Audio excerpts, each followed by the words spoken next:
My daughter lied to my face. Dad, Hawaii is canceled. Financial problems. I believed her, gave her my whole heart. But then I saw them on Facebook, on the beach with my in-laws, in a limited paradise. A month later, she begged me for $100,000. I handed her something else. Take this instead. She looked at it and fainted. Just listen to what I gave her. Before we continue, please subscribe to the channel and write in the comments what time it is where you are now. The phone rang twice before I realized my hands were shaking. Celeste's name glowed on the screen.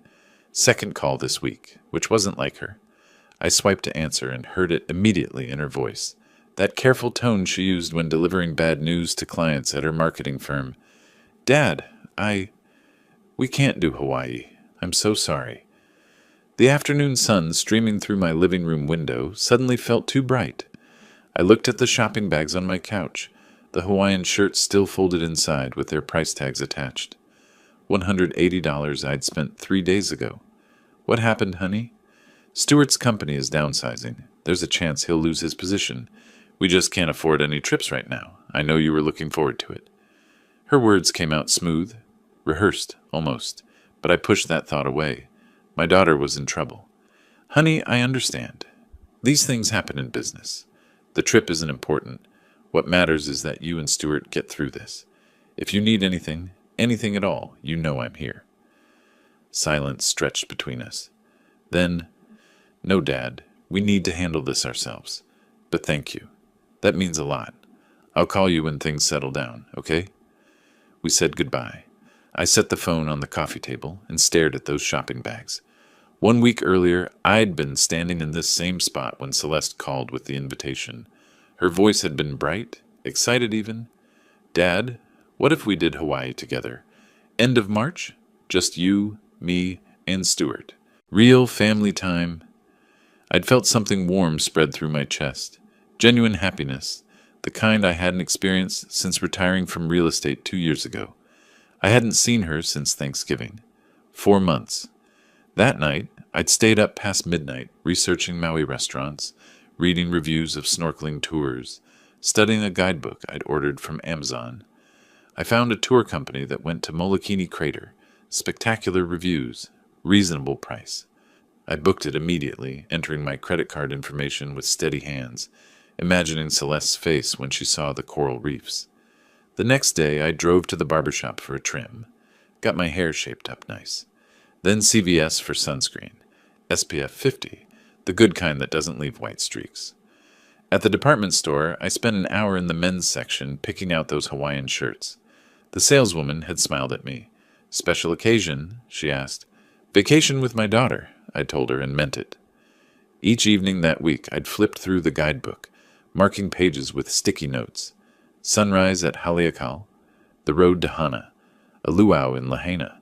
Maybe she'd finally understand that family meant more than keeping up with the Morrisons, her in-laws who always seemed to need her attention more than I did.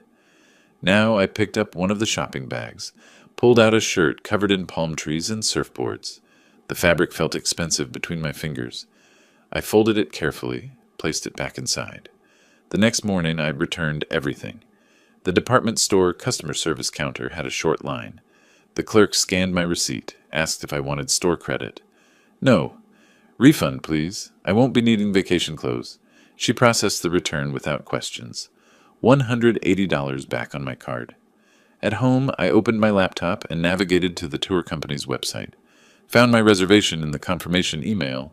Clicked through the cancellation process. 3 screens of "Are you sure?" prompts. Yes, I was sure. A refund would arrive in 7 to 10 business days. I tried calling Celeste that afternoon. It went to voicemail. Hi, sweetheart. Just checking in.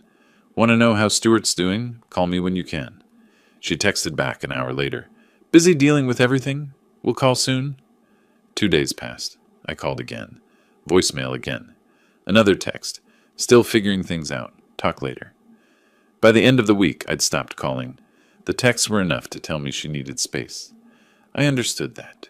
When you're dealing with a crisis, sometimes you can't handle other people's concern, even your father's. But sitting alone at my kitchen table that evening, phone face up beside my coffee mug, I couldn't shake a strange feeling.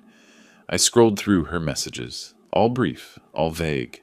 Never a callback, just these quick dismissals. 4 months since I'd seen her. 4 months, and now this. I set down my coffee. The house was too quiet. Through the window, the Scottsdale evening stretched out in shades of orange and purple. My neighbors were coming home from work, garage doors opening and closing in sequence down the street. Maybe she'd posted something on Facebook. I rarely checked it.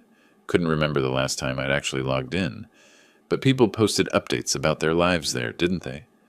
Maybe there was something about Stuart's situation, something that would help me understand. I reached across the table for my laptop. The laptop screen glowed blue in my darkening kitchen. Facebook loaded slowly. I typed my password wrong, twice, before giving up and clicking, "Forgot password?" The reset email took 3 minutes to arrive. I created a new one, typed it carefully, hit enter. My newsfeed appeared. Random posts from former colleagues at the real estate firm. Photos of grandchildren I'd never met. Spam from groups I didn't remember joining. I scrolled down, not looking for anything specific, just wanting reassurance. Then I saw it. Celeste's post, 6 hours ago. A photo. Celeste and Stuart on a beach. Sunset behind them. Golden light making everything look perfect. Glenn and Nora, the Morrisons on either side, all four of them smiling like they'd won something. The caption read, "Best family vacation. Archer's Ohana time. Hawaii dreaming." I stared, reread it, checked the date stamp, posted yesterday. I clicked on the photo, enlarging it until their faces filled my screen. Celeste's smile was genuine, not the polite one she gave me during holiday dinners. This was real joy. Stuart had his arm around Glenn's shoulders. Nora wore a flower lei. Behind them I could see an expensive resort, the kind with infinity pools and private cabanas. My chest tightened. My hands went numb on the keyboard. Vision narrowed until there was nothing but that photo. I clicked the arrow. Next photo. Glenn holding a Mai Tai, standing on a resort balcony.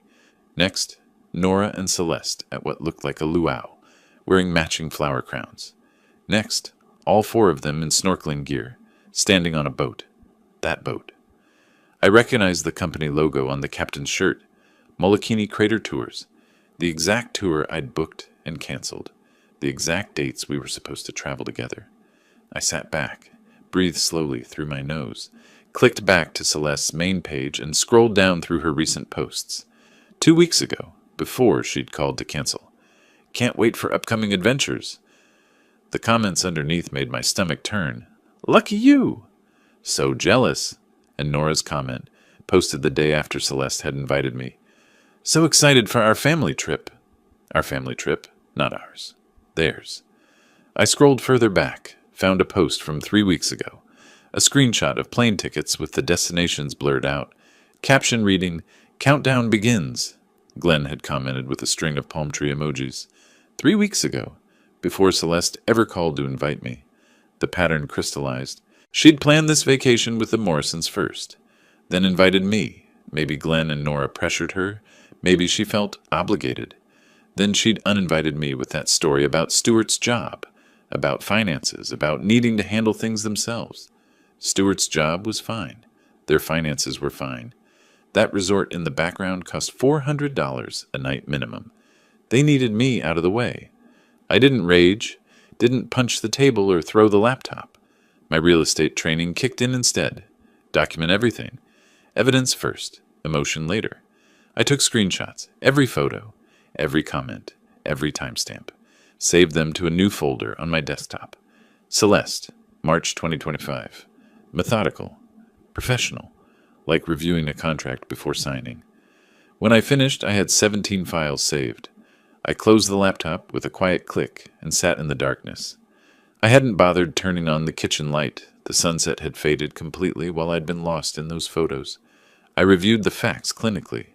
1. Celeste planned a Hawaii trip with her in-laws. 2. She invited me as an afterthought. 3. She deliberately canceled using a false excuse. 4. She went anyway with the Morrisons. Why? Was I too boring for them? Too old? A reminder that Celeste came from somewhere other than their upper-middle-class Scottsdale social circle? Or maybe simpler, the Morrisons wanted their family vacation. Just them and Stuart and Celeste chose them. I stood, walked to the kitchen drawer, and retrieved the notebook I used for grocery lists. Opened to a fresh page. Wrote at the top in careful block letters, "What I know, what I need to know." First entry. Celeste lies easily. Why? What does she want? I spoke each word as I wrote it, my voice the only sound in the empty house. Don't call. Don't text. Don't let her know I know. Wait. Watch. Learn.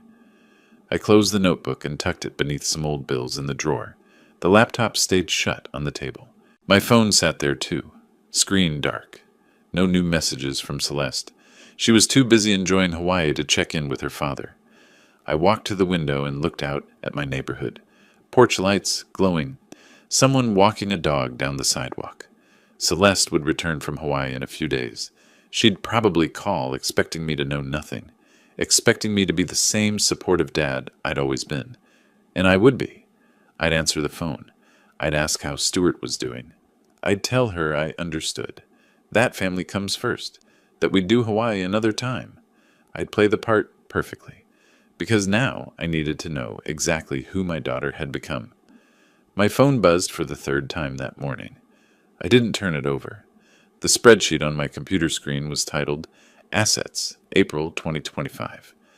I'd been working on this for 2 days, ever since I'd discovered the Hawaii photos. The notebook from my kitchen drawer sat open beside my keyboard, now filled with several pages of notes in my careful handwriting. Celeste had been back from Hawaii for 3 days. She'd called 4 times. I'd answered none of them.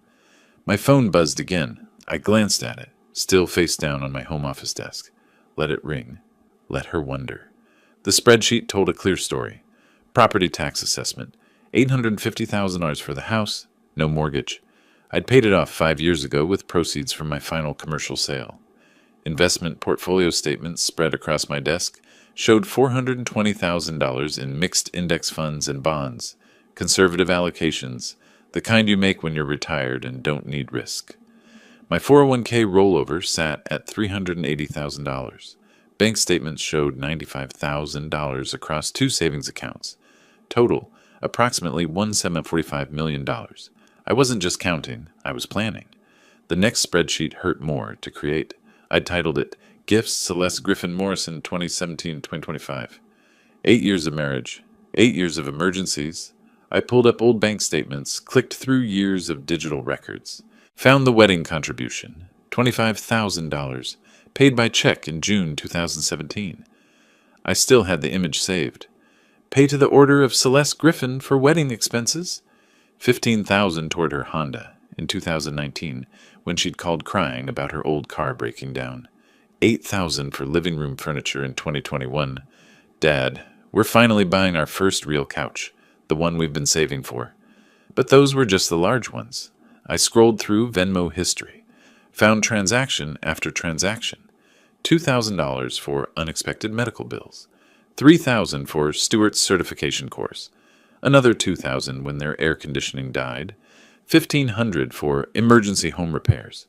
Each time, she'd called with urgency in her voice.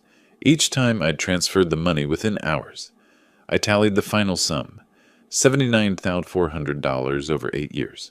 Nearly $10,000 per year. Every year, for almost a decade. The pattern was undeniable. I wasn't a father to her. I was a bank. My phone rang again. I picked it up this time, checked the screen. Voicemail notification, 4th one this week. I played it on speaker. Dad, I'm getting worried now. You haven't called back. Please let me know you're okay. I'm going to stop by this afternoon, around 3. I need to see that you're all right. I checked my watch. 2:47 p.m. 13 minutes. I saved the spreadsheets, closed them, put the notebook in my desk drawer, locked it, walked to the bathroom, checked my appearance in the mirror. I looked the same as always. Gray stubble I'd forgotten to shave, reading glasses hanging from a cord around my neck, old cardigan with the stretched pockets. The doorbell rang at exactly 3 o'clock. Through the window I saw Celeste's silver Lexus in my driveway. She stood on the porch holding a coffee carrier with 2 cups. Her concerned expression looked practiced. I took 30 seconds to compose myself, breathed evenly, arranged my face into neutrality, opened the door. Dad, I was worried. She thrust one of the coffees toward me. You haven't been answering your phone. I called 3 times this week. Are you okay? I'm fine. I accepted the coffee, but didn't drink. Just busy with some things. You didn't need to drive over? I stepped aside. She entered, looking around like she expected to find evidence of crisis. Medical emergency, fall, something that would explain my silence. We sat in the living room, not the kitchen where I'd discovered her betrayal. That room was contaminated now. Celeste perched on the edge of the couch, her coffee cup balanced on her knee. She started chattering, nervous energy filling the space between us. Work has been crazy since we got back. The marketing campaign deadline moved up, and Stuart's been putting in extra hours. You know how it is. She didn't mention Hawaii directly, testing whether I knew. The weather's been beautiful, though. Have you been getting out? Maybe we could do lunch sometime this week. Sounds busy. She waited for me to ask questions. Usually I did. How's the campaign going? What's Stuart working on? When did you want to do lunch? I said nothing. The silence stretched. She sipped her coffee, set it down, picked it up again. So what have you been up to? You said you were busy? Just been handling some paperwork, financial reviews, that sort of thing. Oh, another pause. That sounds thorough. 15 minutes passed like this. Brief exchanges followed by uncomfortable silences. I could see her growing more uncertain with each response I didn't give, each question I didn't ask. Finally, she set down her coffee with more force than necessary. Dad, is something wrong? You seem different, distant. Did I do something? I looked at her directly for the first time since she'd arrived. I'm the same as I've always been, Celeste. Maybe you're the one who's changed. The statement hung between us. Her eyes widened slightly. Did he know? How could he know? What do you mean? How's Stuart's job situation? I kept my voice level. That downsizing you mentioned? She blinked. Oh, that. It worked out. False alarm. Everything's fine now. I'm glad to hear it. I watched her face carefully. Must be a relief. Yes, huge relief. She laughed nervously. So we didn't need to worry after all. Just one of those corporate things that sounds worse than it is. I nodded, didn't smile, didn't reassure her that I understood. She stood abruptly. I should get going. Stuart's expecting me home. But Dad, please answer your phone next time. I really was worried. I walked her to the door. She turned on the porch, looking like she wanted to say something else. Changed her mind. Got in her Lexus and pulled away. I stood at the window, watched her car disappear down the street. Then I returned to my office, unlocked the desk drawer, pulled out the notebook, opened to a fresh page, wrote at the top, next steps. Below it, 3 items. 1. Legal consultation, trust attorney. 2. Asset protection strategy. 3. Wait for her next move. My phone sat on the desk, screen dark. She'd call again. Next time, I'd answer. I'd be pleasant. I'd listen to whatever she needed, and I'd use every word to build my case. But first, I needed to talk to a lawyer. The attorney's office was on the 14th floor. I took the elevator. Richard Chen's firm occupied a modest suite in downtown Phoenix, Chen and Associates, etched in frosted glass on the door. I'd arrived 15 minutes early for my 2 p.m. appointment. The manila folder on the passenger seat of my car contained printed copies of my financial spreadsheet. The notebook sat beside it. I'd found Chen through 3 hours of research. 5 client reviews had convinced me. Thorough. Explains complex concepts clearly. Protected my assets from family disputes. That last one had caught my attention. The receptionist led me to Chen's office. He stood when I entered. Mid-50s. Dark suit. Firm handshake. His office was professional without being pretentious. Law books lining shelves. Family photos on the credenza. Framed certificates on cream-colored walls. Mr. Griffin, please sit. He gestured to a leather chair across from his desk. You mentioned on the phone you're interested in estate planning? I settled into the chair, placed my folder on my lap. I'm 63, retired, with substantial assets. 1 daughter, married. I'm concerned about asset protection and tax optimization. I'd like to explore setting up an irrevocable trust. Chen opened a legal pad, made notes. Irrevocable trusts serve several purposes. What are your primary goals? I want to support causes I believe in while ensuring proper management of assets. Long-term protection against potential claims or disputes. He nodded. Family disputes are more common than people realize. Are there specific concerns about your daughter? I chose my words carefully. I want my estate distributed according to my values, not assumptions about family obligations. Understood. Chen leaned back. Let me explain how irrevocable trusts work. Once established, you cannot modify or reclaim assets placed in them. The beneficiary you designate at creation has clear legal rights to those assets. You give up control permanently. That's what makes them powerful for asset protection, but it's also irreversible. Are you certain about this direction? I'm certain. I've spent considerable time thinking about my legacy and what I want to support. This is the right structure for my goals. Chen walked me through the mechanics. The trust would hold whatever assets I transferred. Could be cash, property, investment accounts. Beneficiary designation was critical and permanent. Tax benefits existed if structured correctly. The process would take 2 to 3 weeks. Draft documents, review, revisions, notarization, then formal asset transfer. Cost is $3,500 for comprehensive trust creation plus will revision. Does that work for your budget? That's fine. I didn't negotiate. This wasn't a casual inquiry. We spent another 40 minutes discussing details. I provided my financial overview without emotional context. Chen asked technical questions about tax basis, estate valuation, potential challenges. Professional throughout, he never pressed for personal motivations. At 3:30 we shook hands. I'll have draft documents within 3 days. We'll schedule a review meeting once you've had time to examine them. I drove back to Scottsdale as the afternoon traffic built on the I-10. By the time I reached home, my phone showed 2 missed calls from Celeste. She'd been calling more frequently since our tense visit 10 days ago. Rebuilding rapport, warming the waters she'd felt ice over. I called her back. Dad, I was hoping to catch you. How was your day? Fine. Had some appointments. What's going on with you? Oh, the usual chaos at work. But I wanted to tell you something interesting. Her tone shifted. Careful enthusiasm. Stuart and I met with some friends last week. They're opening a coffee franchise. Apparently there's good money in specialty coffee these days. They were talking about the business model, and I thought of you. You always understood commercial properties and business investments. Coffee franchises can be profitable in the right location. What's their concept? Who's managing it? I don't have all the details yet, but it sounds solid.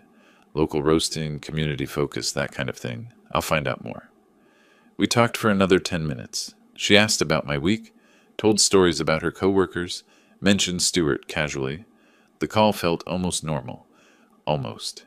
3 days later, Chen emailed the draft trust documents. I printed them, reviewed every page at my kitchen table. The irrevocable nature was spelled out in precise legal language. The grantor hereby permanently and irrevocably transfers.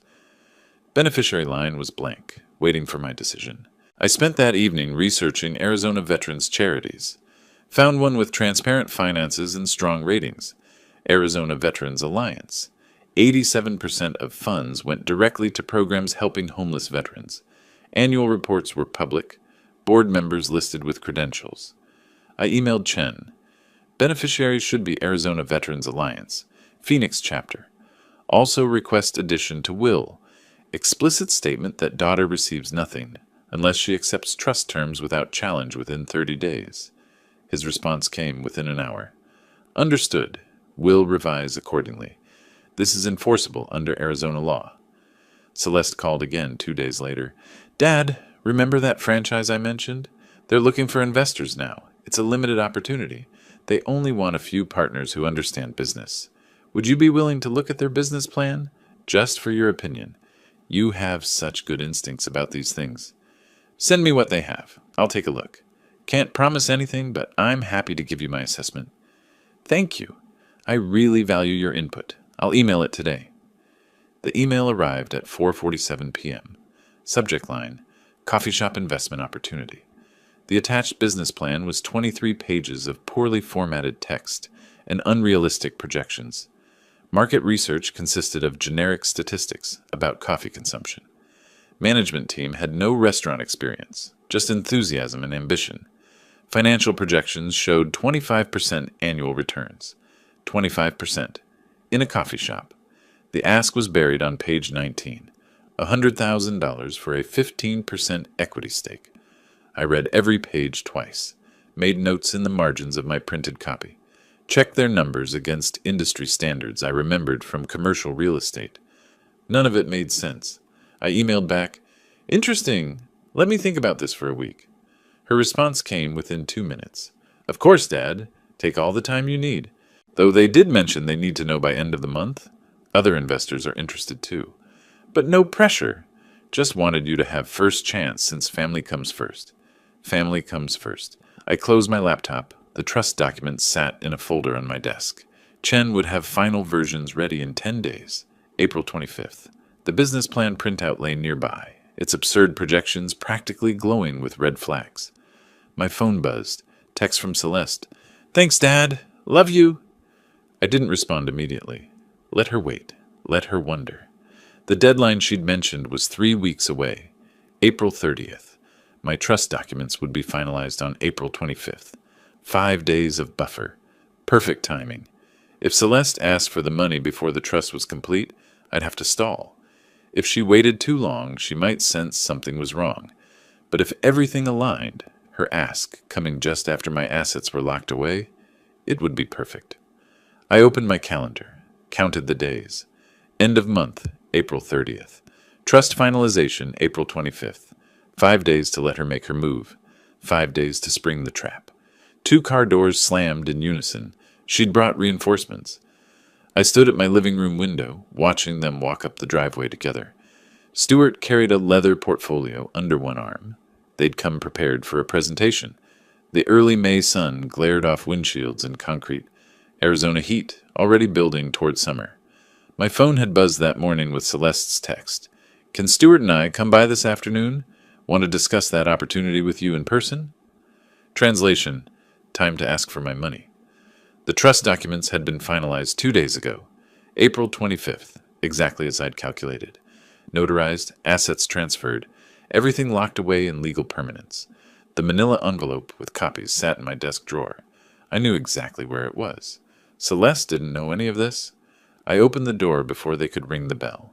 Celeste hugged me, overly warm, compensating for the tension from our last meeting. Stuart shook my hand with businessman firmness. "Thanks for making time, Gus. We really appreciate it." "Coffee?"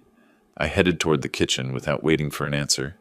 They settled into the living room while I ran water, measured grounds, listened to them murmur to each other. When I returned with 3 cups, Stuart had already spread documents across the coffee table.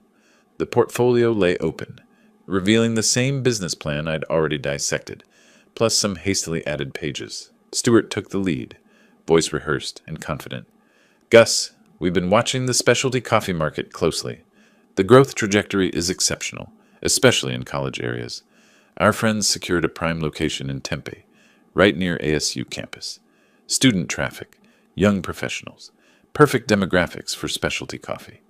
He pulled out his tablet, showed me a simple spreadsheet. "The investment we're discussing is $100,000 for a 15% equity stake. We already have 3 other investors committed. The projections show break-even in 18 months, then 20 to 25% annual returns." I sipped my coffee. Let him finish.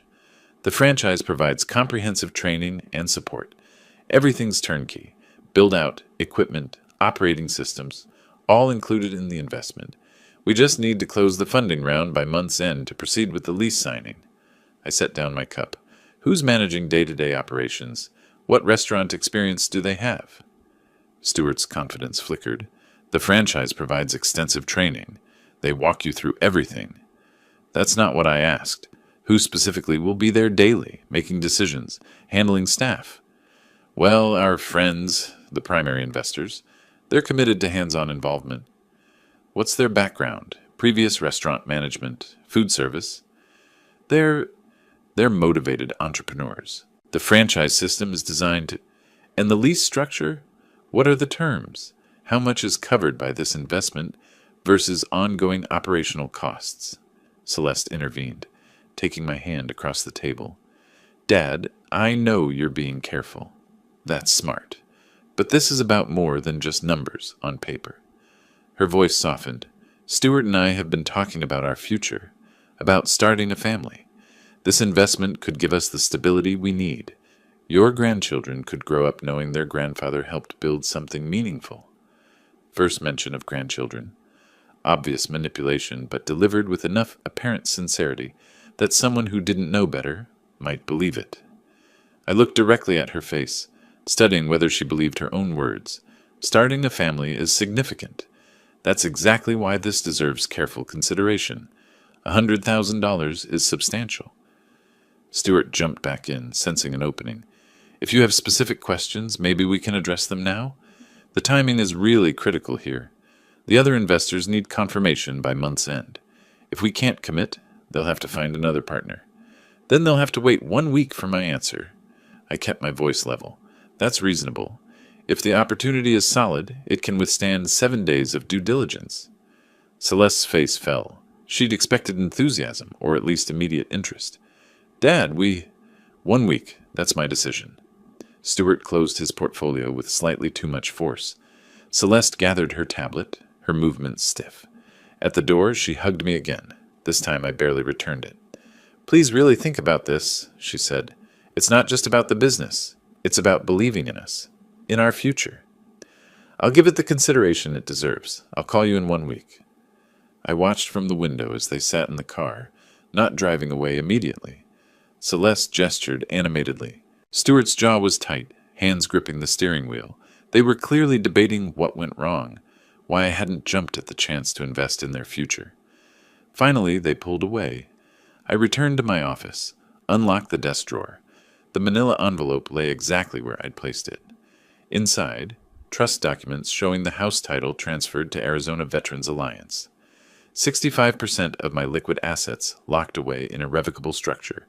Will revised with explicit conditions. All completed 2 days ago. She'd asked for $100,000. I'd just made sure she'd get exactly what she deserved. I pulled out my phone, composed a text carefully. I've made my decision. Come by on Friday afternoon. Come alone, just you and me this time. Read it twice. Sent it. Her response arrived within 60 seconds. Okay, Dad, just us. Thank you for considering this. See you Friday?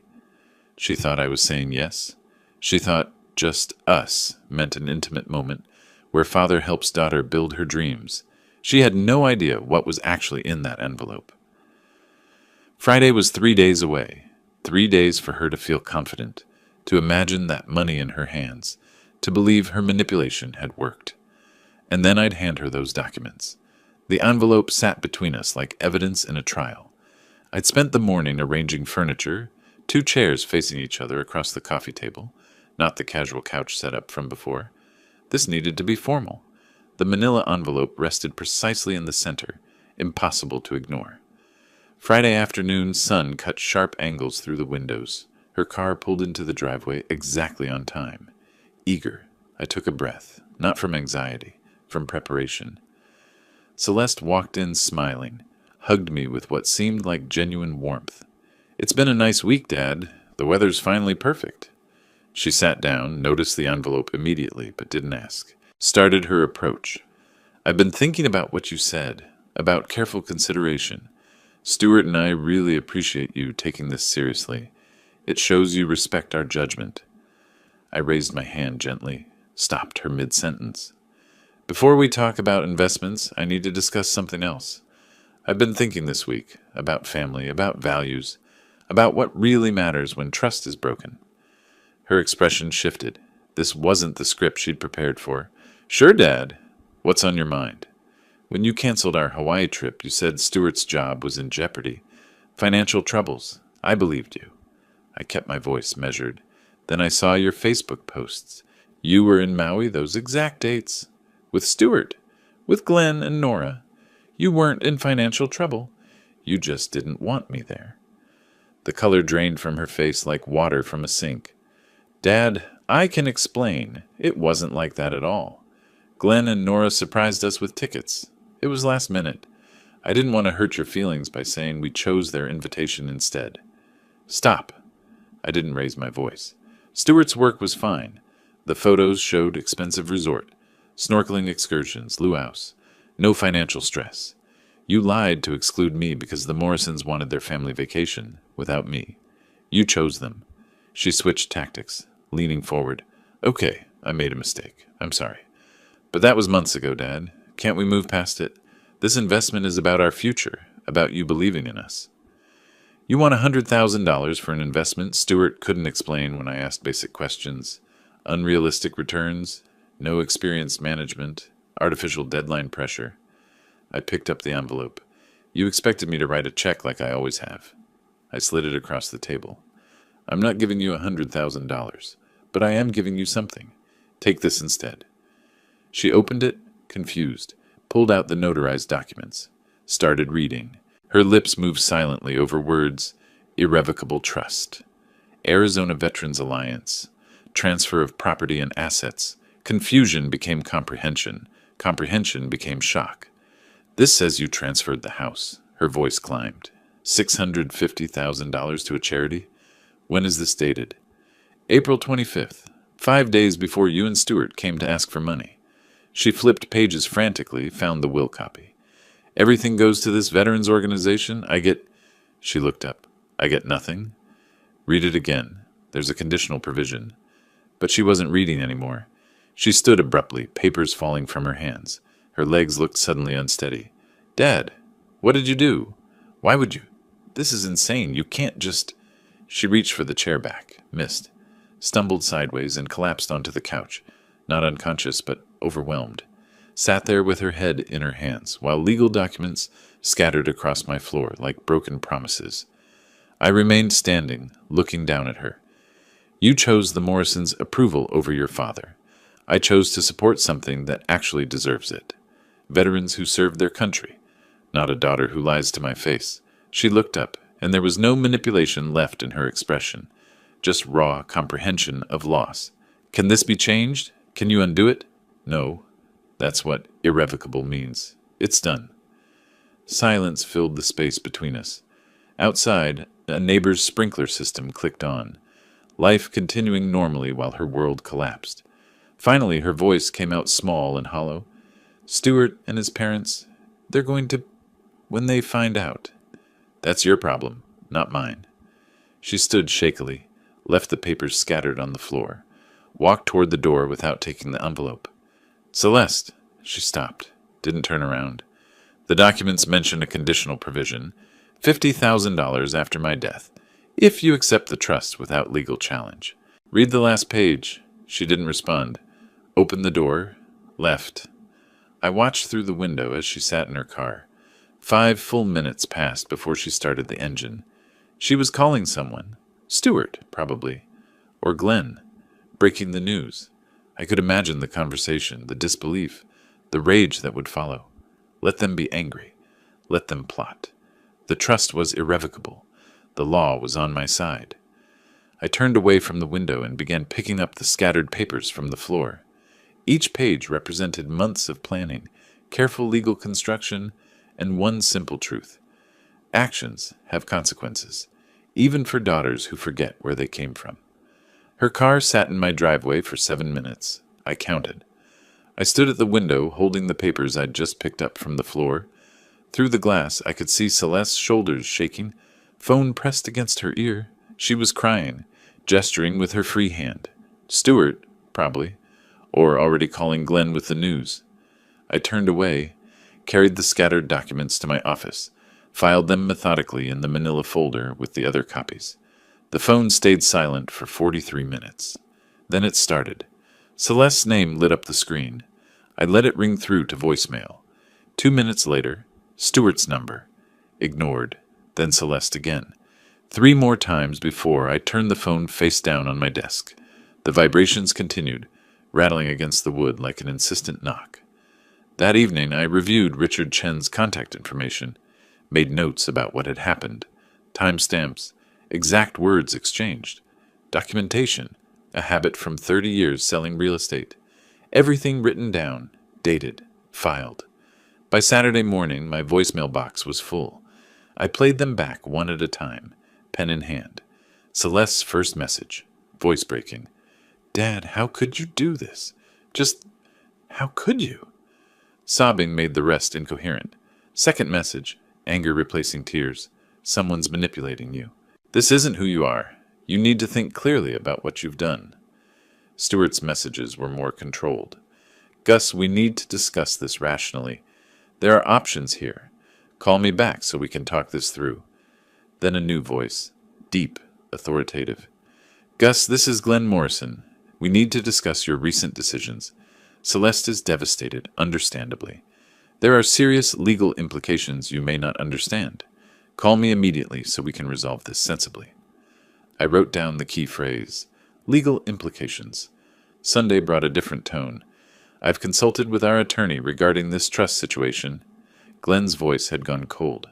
The arrangement appears highly irregular, particularly given your age and isolation. We have genuine concerns about your competency when these documents were executed. For your own protection, we're exploring legal remedies. This is your final opportunity to address this privately. The word competency landed like a punch. They were going to claim I was mentally unfit. I sat back in my chair, stared at my notes. This angle I hadn't fully anticipated. Challenge the trust by challenging my mind. Tuesday morning, a FedEx truck pulled into my driveway. The envelope was thick, formal. Law firm letterhead, Morrison and Associates. RE Irrevocable Trust, created. April 25th, 2025. Demand for rescission. I read it twice. Legal language about concerns regarding mental capacity and undue influence at time of execution. Formal requests for medical records. Demands to dissolve the trust and restore assets to my personal control. Deadline, 10 days to respond. Threat of litigation if demands not met.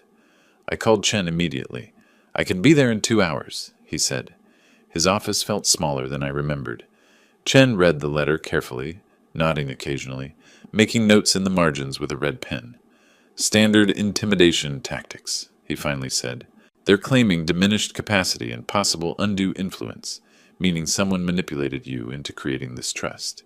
They have no evidence because it didn't happen, but they're betting you'll panic and settle to avoid litigation. Can they actually challenge my competency? Force this into court? They can file suit. Even baseless claims require defense. Depositions, medical records, public testimony about your mental state. It's expensive, invasive, and time-consuming. Chen set down the letter. But we have advantages.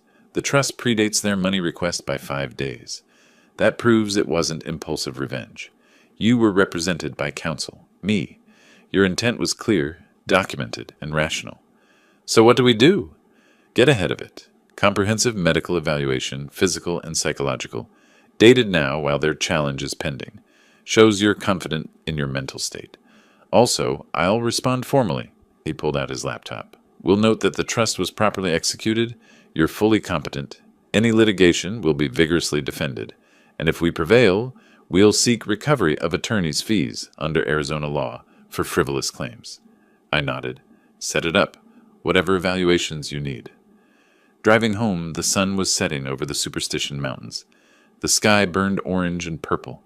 Beautiful, indifferent. My phone rang. Celeste's name. I almost ignored it. Then answered.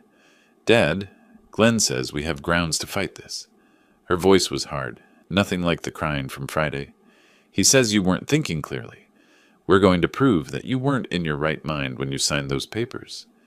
You're going to claim I'm incompetent? Your own father? You gave away my inheritance to complete strangers. You cut me out over one mistake. What else are we supposed to think? That you're being rational? The words were so cold, so calculated. This wasn't grief speaking. This was strategy. I've never been more rational in my life, I said quietly. And you'll learn that in court if you proceed. I hung up, sat in my darkening living room, phone finally silent in my hand. For the first time, I felt the full weight of what I'd set in motion. Not regret, I'd do it again, but recognition that this battle was real. The Morrisons had resources, legal knowledge, and motivation. They'd make this ugly. I pulled out my notebook, opened to a fresh page. Defense strategy, June, I wrote at the top. Below it, 1. Medical evaluations. 2. Psychological assessment. 3. Document timeline. 4. Chen's response letter. 5. Find out what they really wanted the money for. That last item was curiosity more than necessity. The coffee franchise story had been weak from the start. What were they really planning with that $100,000? What was Glenn's actual goal? The third doctor in 10 days asked if I'd been feeling confused lately. No, I said. Check the box on the form. No confusion. Early June.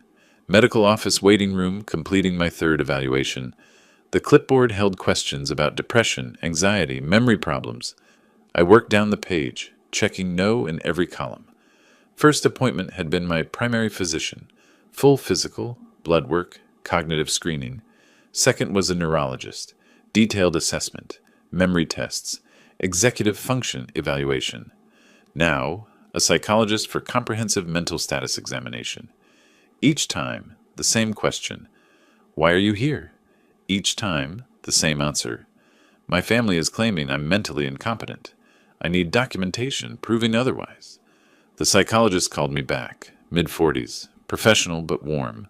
Her office had plants, soft lighting, 2 comfortable chairs angled toward each other. Your family has raised concerns about your mental capacity, she said, reviewing her intake notes. From my assessment today, I see no evidence of cognitive impairment, depression, or diminished judgment. Can you explain, in your own words, why you made these estate planning decisions? I'd prepared for this, kept it clear and factual. I discovered my daughter had lied to me about significant matters. I decided to redirect my estate toward causes I believe deserve support, rather than rewarding deception. It was a deliberate, carefully considered decision made with legal counsel, she wrote for a long moment. That sounds like a rational choice, even if others disagree with it. That's what I thought. The results came within a week. Primary physician, excellent physical health for 63 years old, all vital signs normal, no medications affecting cognition. Neurologist, mini mental state, examination score 29 out of 30, 1 point off for the exact date, which was acceptable. No signs of dementia or cognitive decline. Psychologist, detailed report, concluding patient demonstrates clear logical thinking, appropriate judgment, and full awareness of his decisions and their consequences. While I collected medical documentation, the Morrisons launched their own campaign. My former colleague, Tom Bradley, called on a Wednesday. Gus, I sent you something. Check your email. I opened it. Screenshot of Celeste's Facebook post from 2 days earlier. Sometimes the people you love most need help they won't accept. Watching a parent struggle with difficult decisions is heartbreaking, sending strength to everyone dealing with aging family members. Comments underneath. So sorry you're going through this. Thinking of you. Praying for your family. She hadn't named me. Didn't need to. People are talking, Tom said.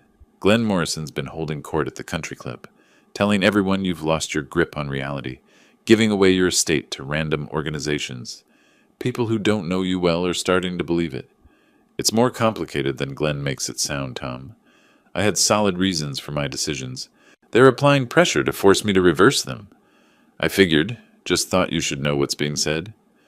The following Saturday, I went to my golf club. Hadn't been in weeks, but I refused to hide. Tom found me at the 9th hole. He was playing through, waved when he saw me. Mind if I walk with you? We headed toward the green, clubs over our shoulders. The morning was already warm, sky impossibly blue. That coffee franchise deal your daughter mentioned, Tom said casually. I ran into Mike Patterson last week. They were supposedly investing in the same thing, right? I brought it up, thought he might have details. He had no clue what I was talking about. Said they weren't investing in any franchise. I stopped walking. What made you bring it up with Mike? Just conversation, thought it was interesting. Tom pulled out his putter, lined up a shot. But then I heard Glenn at the clubhouse talking about his house renovation and buying a boat. Expensive one, too. This was right after your daughter asked you for money. Seemed like quite a coincidence. The pieces clicked into place with perfect clarity. There was no franchise, I said. No real investment opportunity. Tom nodded slowly. That's how it looks to me. I'm sorry, Gus. I know she's your daughter. But if she's helping them lie about you being incompetent while they're the ones being dishonest, that's not right. Would you be willing to put what you just told me in writing? Dated. Signed. I need documentation if this goes to court. He hesitated. Getting involved in family drama wasn't something anyone wanted. But after a moment, if they're lying about your mental state, I'll tell the truth about their fake investment scheme. That's only fair. I'll email you something tomorrow. 2 days later, Tom's statement arrived. Typed, dated, signed. Detailed account of his conversation with Mike Patterson. Description of overhearing Glenn discuss renovation and boat purchase. Contact information for verification. I forwarded it to Chen immediately. By mid-June, my defense package was complete. 3 medical evaluations showing full competency. Psychological assessment confirming sound judgment. Timeline proving the trust preceded their money request by 5 days. Tom's statement exposing the fraudulent investment scheme. Documentation of Celeste's Hawaii deception with Facebook screenshots. Chen reviewed everything in his office. Papers spread across his desk. "This is excellent," he said. "The medical evaluations are thorough and recent. They can't claim you were impaired 2 months ago, but competent now. The timeline proves clear intent, not impulsive revenge, and Tom's statement destroys their credibility. If they proceed with litigation after seeing this, they're risking sanctions for frivolous claims. What's the next step? We wait for their formal filing. If they actually sue, we respond with all of this. We'll also file a motion for attorney's fees. Frivolous litigation should cost them, not you. Meanwhile, the 10-day deadline from their initial letter has passed. They haven't filed yet. What does that mean?" Chen leaned back in his chair. "Could mean they're reconsidering. Could mean they're preparing a stronger case. Or," he paused, "could mean they're trying a different approach first." My phone buzzed on his desk. Text message from Celeste. "Dad, can we talk? Just you and me. No lawyers. Please." I showed Chen the screen. He read it and looked up. "That's the different approach. They want to negotiate." The lawsuit that never was officially ended on a Tuesday morning. Richard Chen slid the letter across his desk. 1 page, formal letterhead, legal language about withdrawal of claims upon further review of circumstances and evidence. Translation: they'd seen my medical evaluations, Tom Bradley's statement, and knew they'd lose. Their attorney would have been sanctioned for pursuing a frivolous claim, Chen said. His smile was professional, but I could see satisfaction behind it. The trust is ironclad. You've proven competency beyond any reasonable doubt. Will they try again? Not through legal channels. But family pressure? That's different. He tapped his pen against the desk. That's why Celeste wants to meet without lawyers. She's going to ask you to voluntarily modify the trust. I'd expected this. Anticipated it, even. I'll meet with her, but on my terms. That afternoon, I texted Celeste, "We can meet. My house Friday afternoon. Come alone." I didn't tell her the lawsuit was withdrawn. Let her think it was still pending. Friday, I prepared like a business negotiation. Printed Tom Bradley's statement. Found the Facebook screenshots from Hawaii. Arranged them on my coffee table, ready if needed. The doorbell rang at 2 o'clock. Celeste looked tired. No makeup, simple jeans and a plain shirt. Calculated vulnerability. She hugged me. I allowed it stiffly. We sat in the living room. Same spot where I'd handed her the envelope months ago. "Dad, I've had weeks to think." Her voice was soft. "About what I did, the lies, Hawaii, how I treated you." Pause. I was wrong. I let Stuart's parents influence me too much. I prioritized the wrong things. I'm sorry. Her eyes welled up. Real tears or performance? I couldn't tell. Didn't care. I said nothing. I know I hurt you. I know trust is broken. But I'm still your daughter. That has to mean something. She shifted tactics. I'm not asking for that investment money. That was a mistake anyway. But the trust, couldn't we revisit it? Maybe add me as co-beneficiary with the charity? You'd still help veterans while also helping your own blood. I'd heard enough. I picked up Tom's statement from the coffee table, slid it across to her. Before we discuss trusts, let's discuss truth. There was no coffee franchise, was there? She picked up the paper, started reading. Her face went pale. Mike Patterson never invested. The opportunity never existed. Glenn wanted money for his house renovation and a boat. I pulled out the Facebook screenshots. And Hawaii wasn't a last-minute surprise. You planned that trip with the Morrisons from the start. I showed her the posts. Her own words, dated before she'd invited me. That's not... Tom misunderstood the situation. Tom has given a sworn statement. The evidence is clear.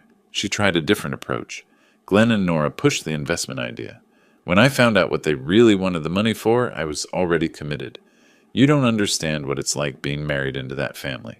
The pressure, the expectations. I'm caught between you and them. You had choices at every step, I said quietly. You chose to lie about Hawaii. You chose to present a fake business plan. You chose them over me. Own your choices, Celeste. Her eyes filled again.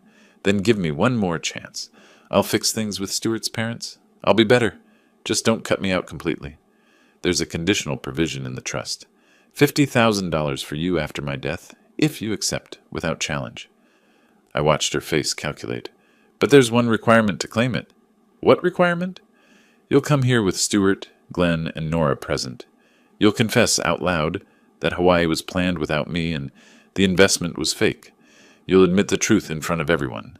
With my attorney as witness. She recoiled like I'd slapped her. That's humiliation. You want me to destroy my marriage? Glenn and Nora will never forgive me. Stuart will hear the truth about who he married and what his parents did. Whether that destroys anything depends on what your relationships are actually built on. She stood, shaking. The submissive mask was gone completely. You're punishing me. This isn't about justice or lessons. You're just bitter and vindictive. I'm giving you a choice, I said, still seated. Truth and 50,000. Or lies and nothing. Choose. 50,000? For destroying my relationship with my in-laws? That's not a choice, that's extortion. Then don't choose it. Walk away. But the trust doesn't change either way. She stormed to the door, turned back. You're not the father I knew. You've become cold. And you're not the daughter I raised, I said quietly. But here we are. She left. The door slammed. I sat in the empty room, surrounded by printed evidence of betrayal. Gathered the papers slowly, returned them to my files. I'd given her a choice, a hard choice, but fair. Truth for $50,000. She'd called it extortion. Maybe it was. Or maybe it was the price of honesty in a family built on lies. My phone stayed silent. No angry texts, no voicemails. She needed time to process. Maybe she'd choose truth. Probably she wouldn't. Either way, the trust remained. The Veterans Charity had received their first quarterly distribution last week, $8,000 helping homeless veterans find housing. Chen had forwarded their thank you letter. I'd read it 3 times. That money was doing actual good, helping people who'd served something larger than themselves. I walked to my office, opened the desk drawer, pulled out a folder labeled Future Plans. Inside, information about Maui resorts, activities, restaurants, the birthday trip I'd never taken. I opened my laptop, found the resort website I'd bookmarked months ago. Maybe it was time. The text arrived after I'd given up expecting it. 4 weeks of silence. Then Sunday night at 11. I'm ready to accept your conditions. I'll do it. Just tell me when. I read it 3 times. Hadn't believed she'd actually agree. Had written off the 50,000, assumed pride would win. I forwarded it to Richard Chen. She agreed. Need you present as witness. His response came within the hour. I'll prepare documents. When? This Saturday. My house. 2 p.m. I texted Celeste. Saturday afternoon. Stuart, Glenn, and Nora must be present. My attorney will witness and prepare documents. Her reply. They don't know yet. How do I get them there? Tell them I'm reconsidering the trust, that we're discussing modifications. Get them there however you need to. Saturday arrived hot and bright. I'd spent the week preparing. Cleaned the house, organized documents, briefed Chen on what to expect. He arrived first, professional in his dark suit, leather portfolio under one arm. Then Celeste and Stuart. She looked pale, hands trembling slightly. Stuart seemed confused about the meeting's purpose. Finally, Glenn and Nora. Glenn walked in confident, already talking. Gus, I'm glad you've reconsidered this charity business. We can work out something fair for everyone. 7 people in my living room. Too many for the space. The air felt thick. We're not here to discuss the trust, I said. It's not changing. We're here because Celeste has something to say to all of you. Confusion rippled through the room. Stuart looked at his wife. What's going on? I nodded to Celeste. Whenever you're ready. She was shaking. Took a deep breath. Nora's voice cut sharp. Celeste, what is this about? There are things I need to admit. Celeste's voice trembled. Things I lied about. She looked at me, then continued. Last March, I invited Dad to Hawaii for his birthday. Then I canceled, claiming we had financial problems. That was a lie. We went to Hawaii those same dates, with Glenn and Nora. It was planned that way from the start. Dad was never supposed to be included. Silence. Then Glenn. That's not. Let her finish, I said. Celeste continued. And the coffee franchise investment wasn't real. There was no franchise, no other investors. Glenn, you wanted money for your house renovation and a boat. You asked us to get it from Dad. We lied about it being a business opportunity. Glenn shot to his feet. This is ridiculous. That investment was completely legitimate. I pulled Tom Bradley's statement from the side table, placed it where everyone could see. I have a signed witness statement. Your supposed co-investors knew nothing about any franchise. The same witness heard you discussing house renovation and boat purchases, right after my daughter asked me for money. Chaos erupted. Nora turned on Celeste. After everything we've done for you, we treated you like our own daughter, and you repay us with lies and betrayal? Stuart, quiet and hurt. Why didn't you tell me the truth? I thought your dad was just being difficult. Celeste, defensive. I was trying to keep everyone happy. Your parents wanted the money. Dad had it. I thought I could make it work. You orchestrated this humiliation, Glenn said to me, turned our daughter-in-law against us. I gave Celeste a choice, I said. Tell the truth or walk away. She chose truth. What that reveals about your family is your problem, not mine. Richard Chen watched, taking notes, saying nothing. After several minutes of accusations flying back and forth, I stood. This meeting is over. The confession has been witnessed and recorded. I nodded to Chen. The documents? Chen produced papers from his portfolio. This establishes a $50,000 trust fund in your name, Ms. Griffin, accessible only after your father's death. Conditions are no financial requests to your father during his lifetime, no challenges to the primary trust, and acceptance of the confession made here today. Do you understand? Celeste's voice came out hollow. I understand. She signed. Chen notarized. The Morrisons left first. Glenn furious, Nora in tears of rage. Neither spoke to Celeste or Stuart. Stuart lingered. I didn't know about Hawaii. She told me you couldn't make it. Then to Celeste. We need to talk. They left together. Stuart's body language was distant, careful. Chen packed his papers. That was uglier than expected. It needed to be ugly, I said. Pretty lies got us here. Ugly truth gets us out. After he left, I stood alone in the quiet living room, picked up a letter from my desk, from Arizona Veterans Alliance, thanking me for the quarterly distribution that helped house 3 homeless veterans, real people, real help, real purpose. I walked to my office, opened my laptop. The Maui Resort website was still bookmarked. I completed the reservation I'd started weeks ago. One person, Ocean View Room, mid-September, added the snorkeling tour at Malakini Crater, dinner reservation at the restaurant with sunset views, everything I'd planned for my birthday trip, now rescheduled for myself. Alone. The confirmation email arrived. Hawaiian Airlines, seat 12A, window seat. 1 passenger, Gus Griffin. I looked at the screen and allowed myself a small smile. 63 years old and finally learning that freedom isn't given, it's taken. One decision at a time. The house felt peaceful, not empty, peaceful. Next month, the Veterans Charity would receive another distribution. Chen had called it meaningful impact. I called it money actually doing good instead of funding lies. I printed the Hawaii itinerary, placed it in a folder on my desk. September in Maui. Sunrise from Haleakala. Snorkeling. Fresh fish while watching sunset. Alone, but not lonely. Free from the weight of other people's expectations. My phone stayed silent. No texts from Celeste. No calls from Stuart. No threats from Glenn. The silence itself was victory. I walked to the window. The Arizona sun was setting, painting the desert gold and red, beautiful and harsh at the same time. Like truth, I'd won. Not by destroying them, but by refusing to be destroyed. Not by taking revenge, but by taking back control. They could keep their anger and their blame. I'd keep my integrity and my ticket to Maui. Fair trade. If you like this story, please like this video, subscribe to the channel, and share your impressions of this story in the comments. To listen to the next story, click on the box on the left. Thank you for watching.